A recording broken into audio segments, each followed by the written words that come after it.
Hello, everyone, and welcome to the Geelong Zone. My name is Kiri, and I am filling for Lucas as host tonight. Lucas is not feeling well, but he will be okay for the watch along tomorrow. So, if you're not going to the game and you're watching it on KO like I am, and many other people as well, um, definitely get on the watch along, and I'm sure Lucas will bring in the energy as well. This is my first time hosting a live show, so please be patient. I will read your comments and put it on the screen as well if you want to have your say. But now let's get into it. This is the match preview for the Easter Monday game between the Cats and the Hawks, Geelong versus Hawthorn at the MCG. Forget about the chocolate. This is about the 4 points and absolute bragging rights. We've had their number lately, 5 wins on the trot, including that absolute clinical burial in that prelim last year. But make no mistake, they are coming for us. They're sitting fifth. They're fresh off of a bye, an 18-day break, mind you, and they have been chirping all week about Hockball and getting revenge for that 30-point loss in September. It's going to be massive, probably about 80,000 K at the MCG. The sun hopefully shining tomorrow. Don't know what the weather is going to be like in Melbourne. So let me know, put it in the chat. But yeah, it is a massive test for Geelong as well. Let's break it all down. But before we do, let's look back at last time these two sides have met in the preliminary final last year. If I get the other screen up and going, I did put another tab of the score of the prelim last year. And here it is.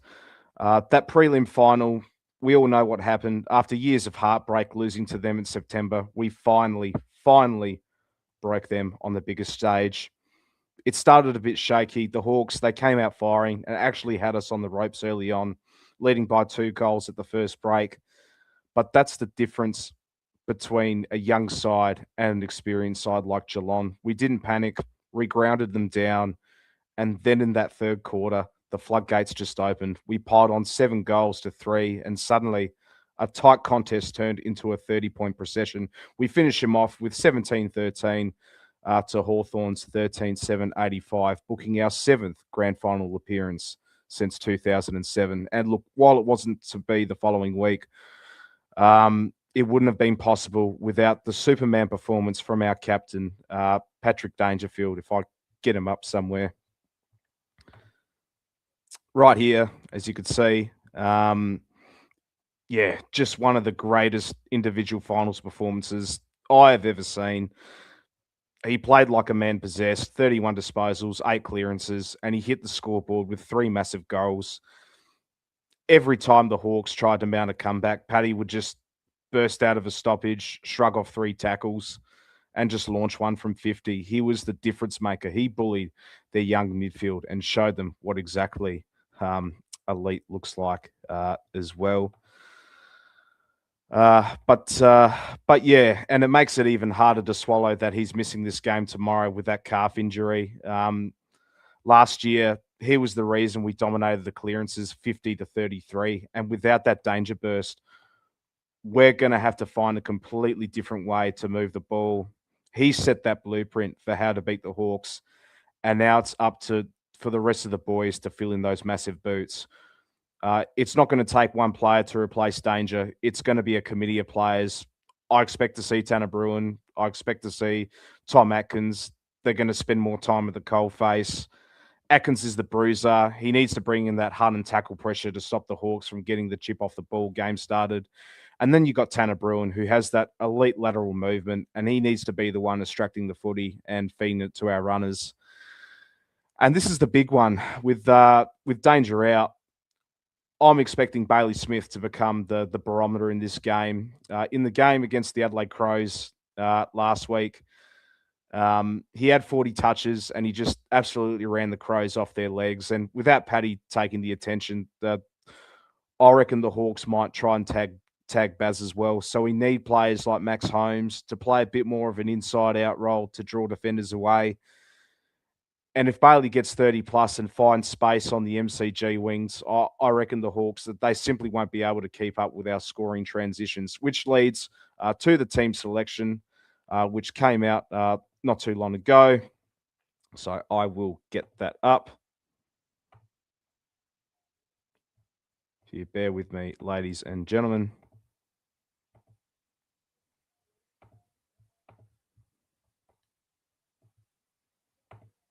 Not organised as I usually am, so yeah, Lucas is probably watching, so please forgive me, brother. But here we go. We got the lineup. Starting with the inclusions, Jack Bowes and Brad Close are into the side. Jai Clark and Mark O'Connor make way. So look, I was expected to see Jack Bowes back into the team. Been solid in the VFL. Definitely need his versatility in the side as well. And yeah, Brad Close, obviously not in the best of form at the moment. And yeah, I think this is the wake up call that he probably needs. And, you know, he definitely needs to pull his socks up in this game. Yeah, a bit stiff for Jai Clark, who's been playing really well so far. And Mark O'Connor, yeah, probably probably getting a bit of a rest. But let's get into the rest of the team. So, oh geez, the forward line's up here. Normally you have the back line here. Well, starting with the back line. So at fullback, Sam DeConing, Jack Henry, Connor O'Sullivan. At the half back line, Lawson Humphreys, Tom Stewart, Osheen Mullen. In the midfield, Mark Blitzarves and Ollie Dempsey on the wings. Bailey Smith in the middle. Moving to the forward line, Jack Martin, Sean Manor at centre half forward, and Ollie Wiltshire, who also keeps his spot as well. Very happy to see that. And up at the forward line, Ollie Henry, Jeremy Cameron, and Shannon Neal. Um, Mitch Edwards in the ruck, he retains his spot as well. Very happy to see that. We need Hawthorn. They are going to play their two rucks, so very happy to see Mitch Edwards get another go while he's still fit. Touchwood. And our on bowlers, Tom Atkins and Max Holmes. And onto the interchange, you've got Zach Guthrie, Jack Bowes, Tanner Brewer, Brian Myers, and Brad Close as well. So all around, very good team. I'm happy with the selections overall. And now let's get into my three keys of the game for the Cats to win this game as well, which I got right here. So number one is going to be neutralise the keepings off or pressure on the switch. Now, Hawthorn, they're currently second in the AFL for total disposals and first for time in possession. They want to play that playground style of football where they just chip it around the back 50 and wait for you to get bored and leave a gap. We can't just chase them. We need to set a trap on the boundary and force them to kick in the corridor where we have Tom Stewart and Jack Henry waiting to intercept. And if we let them hit 100 plus uncontested marks, we've already lost the game. We need to make it a scrap and make it hard for them and not a training drill. Number two, this is a big one here, and that is to shut down Jack Gunston. I cannot stress this enough.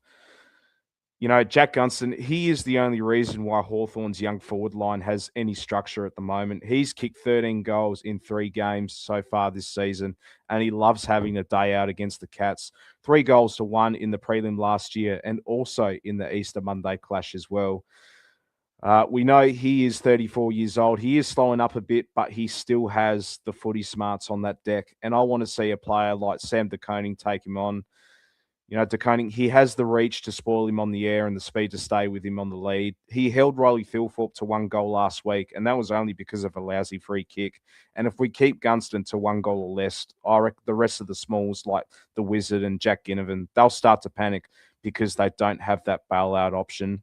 And number 3 is ruthless efficiency or lower the eyes. We had 67 inside 50s against the Crows last week, and we nearly lost that game, especially in the third quarter. You know, against a defense led by James Sicily and Tom Barrass, you know, bombing it long, it is a tactical suicide, and it is a recipe for disaster as well. We need players like Brian Myers and Sean Manor to be the architects. And now that Brad Close is back in the side as well, Instead of those Hail Mary kicks to the square, we need to hit those 15-meter stab passes to the pockets. And Jeremy Cameron, we know he works higher than any other key forward in the league, and we need to use him as a distributor to open up space for the smalls. So that is my three keys for the game for this one.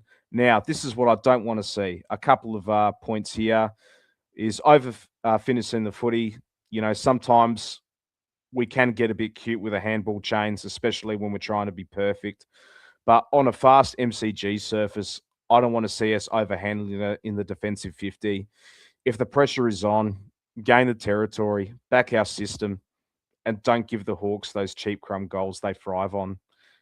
And yeah, number two is the complacency. And just because we smashed them in the preliminary final doesn't mean they'll lay down. If we walk out there thinking we've already won because of the history books, they will absolutely run us off our legs. We need to be on from the first bounce.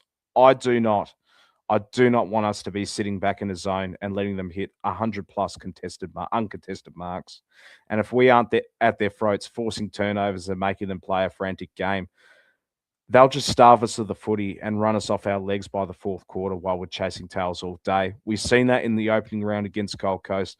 We saw that in the first half against Fremantle as well. Some patches in the Crows game as well. We just absolutely cannot afford that because a team like the Hawks, you know, it it would be a recipe for disaster and very hard to come back as well. Let's get into the chat. Which I don't know what's going on. Again, please be patient with me, ladies and gentlemen.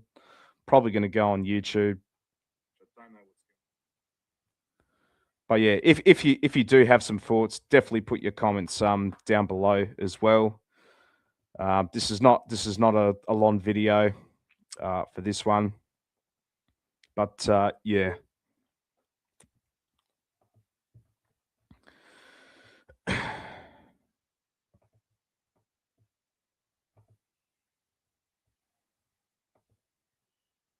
But yeah, Lucas, if you are watching this, say hello.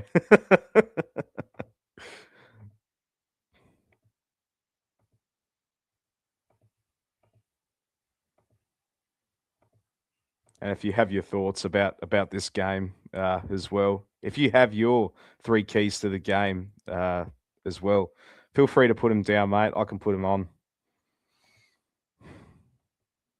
because otherwise I'll just give my final thoughts and match prediction as well. Here he is. Hey, Lucas. Uh, maybe it's me. Maybe it's me. They didn't expect me to host today. Brad Close back is a joke. Well, look, he has to prove himself. He absolutely has to prove himself. That's for sure. He was unconvincing in that game. I thought he was unconvincing in the VFL as well. But I'll give him the benefit of the doubt. When he plays his best footy, he's one of the best medium to small size forwards as well. But yeah, he's just got to lift. We love Brad Close. Hi, Captain Kiri. Who do we put on the Wizard? I reckon we put on Oshie Mullen. I reckon. I'd love to see him belt the crap out of the Wizard. Yeah, yeah. Absolutely suffocate him. I reckon he could do it. I reckon he could do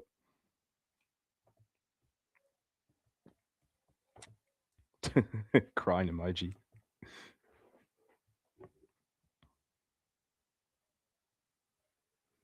But has the other game started? Against Hawthorn and the Bulldogs? No, sorry, Bulldogs and Essendon. Not when he goes forward, though. Well, we didn't have a plan B, to be fair, especially on grand final day. Didn't have an answer for Hugh McCluggage when he went back up forward. So I like to see Chris Scott have a plan B if the Wizard does go up in the forward line or whoever Oshie Mullen goes on. Could go on John Newcomb. He's a capable goal kicker as well. But yeah. No, it hasn't started yet. Yeah, that's gonna be a disaster class, isn't it? Jeez, I don't know. I don't know how coaches like Brad Scott and Michael Voss still get a job. You think if Essendon lose this one by a significant margin, you think it's over for Chris Scott. Made that good spoil on Rankin, but Wizard is very crafty. Yeah, no, he is. Nah, definitely no doubt about it. Yeah, yeah, absolutely. Scott out or slot out? well, well, this is a bit of a shameless plug here. If you haven't seen my latest video on the Red Dawn, which I posted this morning of the FA Cup match review, do check that out. I might post that in the chat actually. But yeah, how he's still the coach of Liverpool, I simply do not know. But the fans are saying something. They're chanting for Xabi Alonso. So they're making a statement. Who knows? Who knows? But I reckon he'll still be the coach of the PSG game. Yeah. You think he'd coach out for the rest of the season?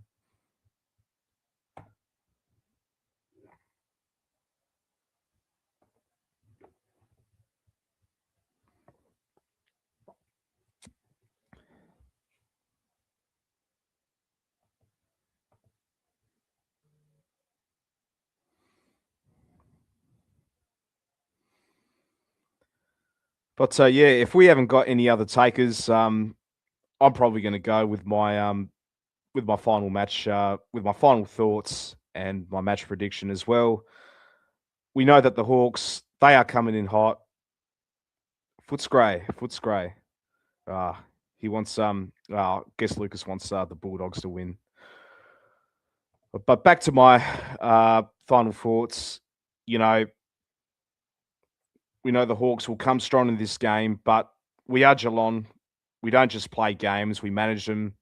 Even without Paddy, I think we still have a team who knows exactly how to handle the 80,000 screaming fans at the G. If we stop them from chipping around and making it a physical contested scrap, they won't have the mature bodies to go 4 quarters with us. And I'll give you a match winner. I'm calling it now. I reckon Sean Manor will be best on ground. Last Easter Monday, he was the hero with those late goals, and he thrives on the big stage. He's an elite at the fall of the ball. His pressure is relentless, and he's got that freakish ability to snag a goal from nowhere. I could see him finishing with 20 touches and probably about 3 or 4 goals. It's going to be a classic. It's going to be high scoring, fast, and probably a bit stressful for the first 3 quarters. But our class and that wood we have over them will tell you in the end. We have won 5 straight games against them for a reason. I reckon Geelong will win by 8 points and Sean Manor best on ground. Maybe 4 goals from Jeremy Cameron. Um, but yeah, he's an X factor sort of talent, and I reckon he'll absolutely thrive. He loves the big stage at the MCG. Who kicked 4 last night? 4 goals. Shannon Neal, we want 4. Yes, we do. We do, don't we? I reckon Shannon Neal will absolutely thrive in the game against Gatherround next week. West Coast were absolutely deplorable, weren't they? I think Polkinghorn could be laid in. Well, unfortunately, he's still out with that foot injury. Hopefully, for not too long. He didn't play in the VFL at all, and that's right. That's come to my mind as well. James Warple, he is not back in the side. He did play in the VFL yesterday, but unfortunately, he won't be back against his old side. And somehow my tweet made it on a TikTok by a Hawthorn fan. I guess I'm TikTok famous now, but yeah, it's we won't see James Warple. Yeah, he's going to have to earn his back his spot into the seniors, isn't he? You know, we brought him in to win the centre clearances, to be that extra support for Tom Atkins. But now that we got Tanner Bruin, who I think is 3 times the player of James Warple. Yeah, I think it's going to be a bit hard for him to come back into the side. Warple may never play again unless there's injury. Yeah, no, I think you're correct, Lucas. Yeah, if, say, God forbid, touch wood, we have an injury crisis, that's the only way he's going to get back in, isn't it? I think he's going to be a front runner for our VFL best and fairest. Hawks scammed us on that. Well, Hawthorn were pretty happy to let him go, weren't they? Yeah, I mean, look, hopefully he plays a sort of a role for us, but it's not looking good, isn't it? Hopefully we get, hopefully we go for Zach Butters next year. Kuno owns it. Oh, yeah, all right. Only against West Coast, Lucas. Only against West Coast, all right? Warple too awful. Same team as the prelim minus danger. Yes, yeah, and Tyson Stengel as well. Who, yeah, still on the program, whatever it is, at the moment. Yeah, hasn't played VFL either. So it is the same team minus danger and Stengel. McDonald. What are you talking about, McDonald?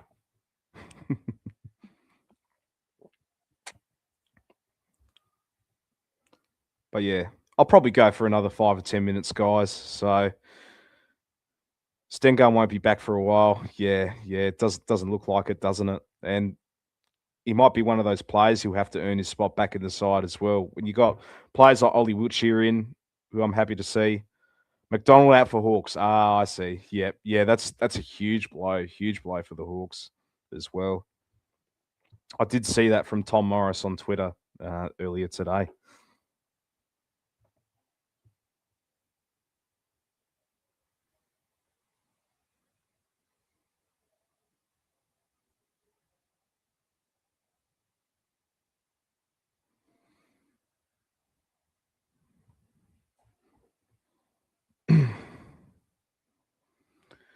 But in other news, just to drag on some more time, we could talk about. Yeah, you too. Factual opinion. Thanks for hopping on, my friend. Go Cats. Yeah, if you're going to the game tomorrow, mate, enjoy it. Happy Easter to you too. Uh, talk about some other sports today, especially in South Australia. We had the NBL Grand Final on. It was Game 5, the decider between the Adelaide 36ers and the Sydney Kings at Kudos Baker Ringer in Sydney. Unfortunately, the 36ers did not get the job done. Yeah, so close, so close to winning the title. Would have been our first championship since 2002. So, but yeah, probably yeah some coaching decisions which costed us the game, and Bryce Cotton chose and turned frozen in overtime. Yeah, well, he was ice cold. I thought he turned to bloody Paul George in the playoffs. It was bloody pandemic P, wasn't he?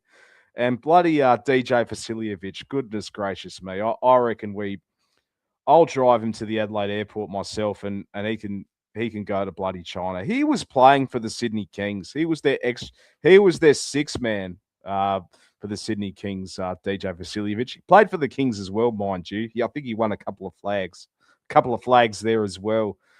Oh my goodness, that was, yeah. And I felt like Bryce Cotton should have been up doing the concession speech as well. I know DJ was the captain of the team, but goodness gracious me, I think he single handedly won the series for the Kings as well.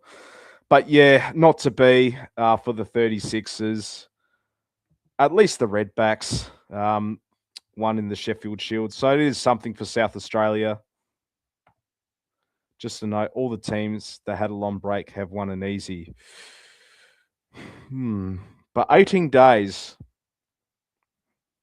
What about 18 days, Lucas, or anything closer to that? Like, yeah, because it's a long time without playing football.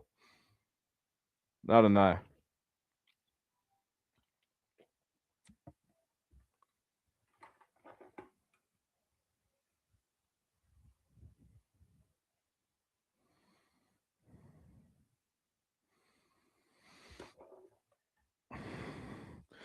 Buy stupid. It can fuck off. Yeah, absolutely agree. Absolutely agree. The fact that We had a bye in round two.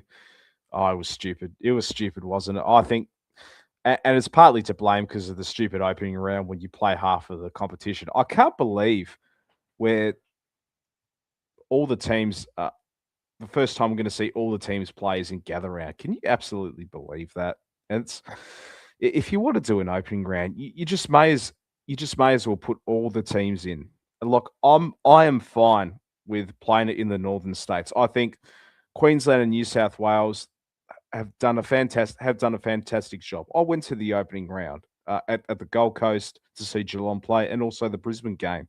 But you may as well play all of the teams. I think you can't just have like about six teams playing it.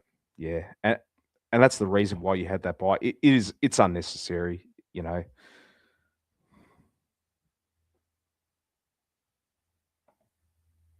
move opening round in Adelaide in February, then gather, then gather around next week. Well, there's your 2 weeks of gather around, Lucas, and he bloody wants his Sheffield Shield gather around as well. You got the Adelaide Fringe as well. Everything's all happening in Adelaide, isn't it?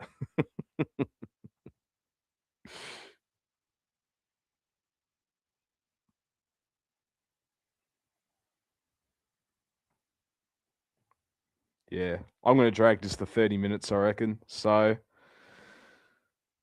Lucas is spamming the chat. He's carrying the chat at the moment. But if you want to have your say, put them on. I'll put your comments on. Winter Olympics. That's not gonna happen, Lucas. Get real, mate. Get real.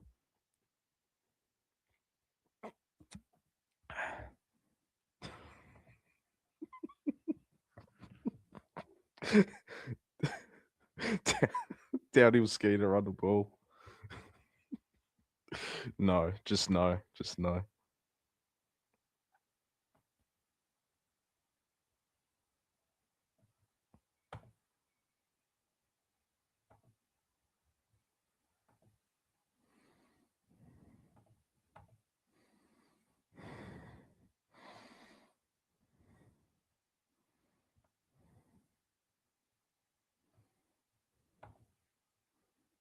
Yeah, I guess we could talk about the game that happened recently, and that was Melbourne versus Gold Coast.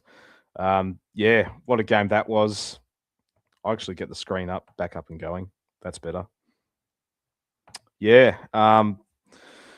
Yeah, Melbourne 16-13, 109 to Gold Coast, 14-5, 89. The Melbourne Demons, they are looking absolutely rejuvenated under Stephen King at the moment. Jake Milksham, 4 goals, one. He absolutely turned back the clock, didn't he? 4 goals straight. My apologies. But yeah, his mark was unbelievable. Definitely a case for mark of the year.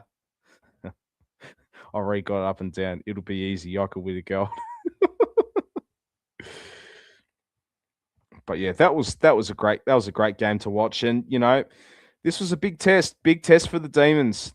A big test for the Suns to see if they can win outside of the Gold Coast, especially in Melbourne against a proper team. And yeah, it's you know, it is a long season. I'm sure the Suns will bounce back, but you know, yeah. But Stephen King, he's done wonders for the club. I can absolutely see him do a Port Adelaide sort of season in 2013. New coach, um, new voice, new leadership. The squad looks absolutely rejuvenated. I reckon they'll make the wild card. I reckon they will. They're not going to be as bad as what people will think. But yeah, definitely watch this space for the Demons. Absolutely scammed with the West Coast Eagles with their win against Port Adelaide and then North Melbourne the week after. Yeah, same on West Coast, isn't it? Absolute witches hats. If we don't beat West Coast in the gather round by 70 or 80 points, anything less than that, I reckon it will be a fail. I want Jezza to kick 8 goals. I want Shannon Neal to kick 6. Yeah, it'll be absolutely. And we need a percentage boost as well. We need the percentage boost because we're outside of the wild card at the moment. I think we're like 12th. We're 11th. So, yeah, we will wait and see about that. But that is about it, ladies and gentlemen. Thank you so much for watching uh, this match preview for the Easter Monday game tomorrow, and a bit of a waffle on with some other sport as well. Stay tuned. Definitely watch the watch along if you aren't going to the game, which Lucas will be hosting. Thank you all so much for watching this preview. Give it a like, subscribe to the channel, and we will see you for the watch along. Well, you won't see me for the watch along. You'll see Lucas, but stay tuned for anything else in the Geelong zone as well. My name is Kiri. Thank you all so much. Take care. Be kind to one another. Go Cats.